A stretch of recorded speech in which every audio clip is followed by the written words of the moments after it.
Mrs. Gamage. Yeah, you should. Go ahead. Hello? Oh, Mrs. Gamage, I was just going to call you.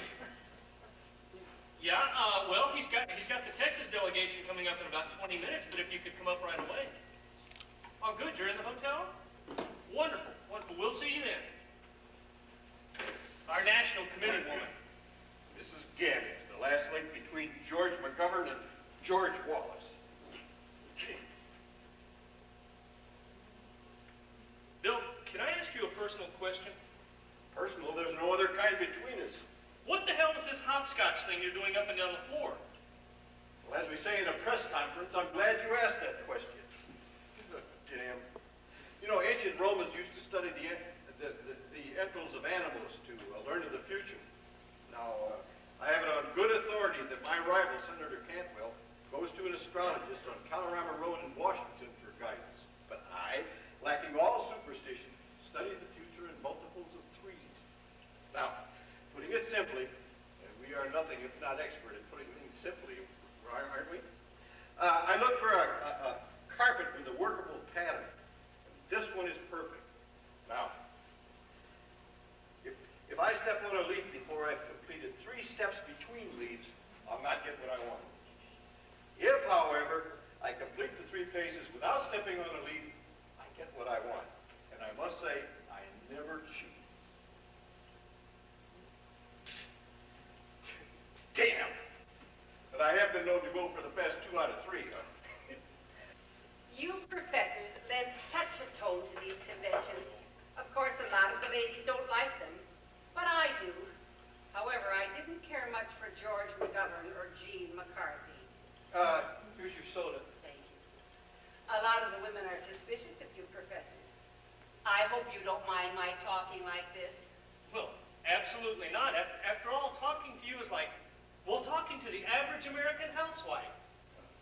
Well, not that you're average, but you do speak for them. Very nicely put, Mr. Jensen. I don't know why everyone says he's so conceited. Dick Jensen stuck up. Why, he's a spirit of humility, an old shoe, in fact. And as for being an intellectual, he can hardly get through the Greek anthology without a try. Yes. You see, the women like an ordinary kind of man, like Gerald Ford. Now, he really appeals to the women. That nice smile. He has such a way with him. He inspires confidence because he doesn't seem like anything but just folks. You can imagine him washing up after the evening meal, listening to his wife's views on important matters. As he breaks all the dishes. Nothing pushy or aggressive, or all those things we women don't like in our men about him. He's just grand. Now, Governor, I think we better face facts. Do you mind if we talk turkey? Why, no. By all means. Turkey. You know you are not the ideal candidate for the women, don't you?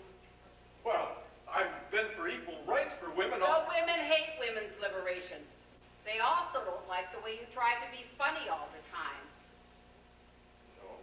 Well, that's a fault, I agree. The women are very suspicious of a man who doesn't take things seriously. And now, my dear, when you're in the White House, remember this. Don't talk too much like Betty Ford. The women don't like that. On the other hand, don't talk too little like Jackie Kennedy. The women didn't like that either. I guess when you get right down to the nitty-gritty, Pat Nixon was just about perfect considering all the agony she had to go through. My husband had such a crush on Pat. And how is Mr. Gamage? Mr. Gamage passed on in 1972. He was stricken during the New Hampshire primaries working for Scoop Jackson. I didn't know that. I'm sorry. I'm sorry, too. He was a fine man, though he didn't care much for politics. He suffered his terminal thrombosis while I was in Wisconsin that same year. Well, Bill, go to it. The women are in your corner. You don't know how much this means to me, Sue Ellen. And, my dear, we'll have to get together real soon, and that's a promise. I do hope so, Mrs. Gamage. Oh, well, by the way, Bill, a little birdie tells me that Joe Cantwell has a surprise for you. Surprise? Yes, he's going to smear you with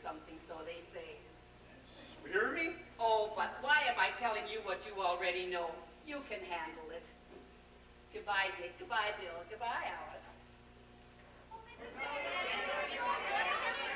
Marry Bill? With what? I don't know. Well, Alice, word has come from on high. We're about to have a visit from our distinguished ex-president. Oh, he's one of the ones I like. Except when he tells those long stories. Wonder what it'll be, the kiss or the knife. How can you lose? Like the rest of us, he loves a winner. And he does like you, Bill. He's a funny old bird. Yes. Excuse me. The volunteer women for Russell are on the mezzanine. They want to know if they could see Mrs. Russell. Are you up to it? Of course I am. I'll be there just a few minutes. Copies of the governor's speech for tonight. Thank you. I'll look them over now. Well, son, how does it feel to be in big-time politics, huh? I like it so much I'm beginning to worry. Awful, ain't it? Worse than gambling, I sometimes think. Me, I was hooked when I was no more than that high. And a certain four-flusher named William Jennings Bryan came to town and they shot the works. Torchlight parade, picnics, the works.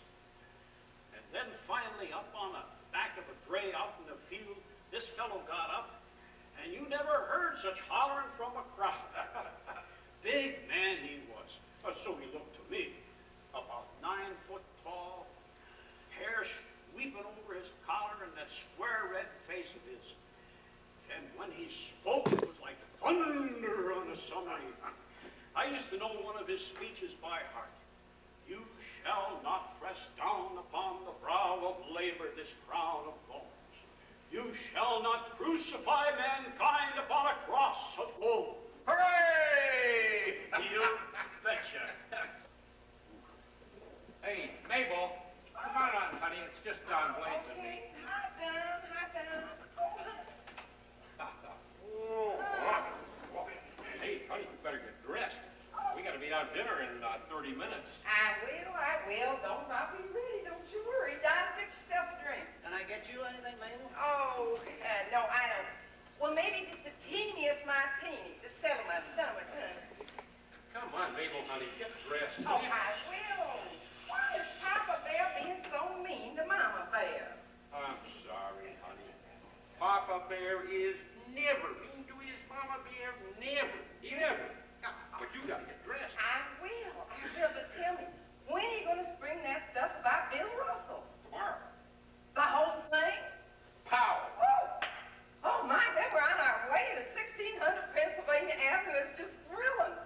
I can't believe just a while ago we were trying to find money for Gladys and Steve. Oh, and now look at us, Papa Bear and Mama Bear and the little bears, and we're going to the White House. Where's my electric razor? I'll get it, honey. I'll get it. I'll just start getting dressed. Now, here it is. Where's that last gal, Paul? Oh, I think Don Blades has it. Anyway, you're 2% ahead of last week, 12% undecided. Merwin gained 1%, and Russell lost 2%. Ooh. Honey, you think I'm gaining weight around the hips a little bit? Honey? Honey, you aren't listening to me. What? You never listen to Mama Bear anymore. Joe, were you ever unfaithful to me? No. Did you see James Reston this morning?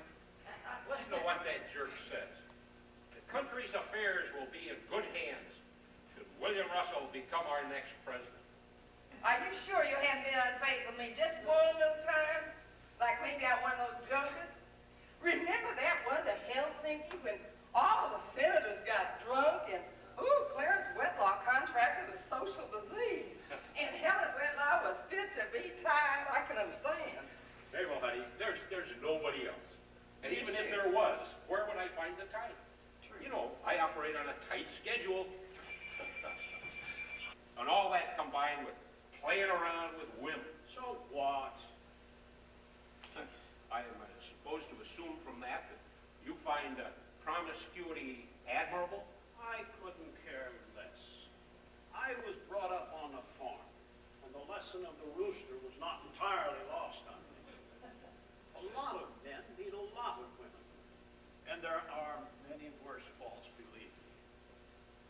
by that? Well, there are rumors about every public man.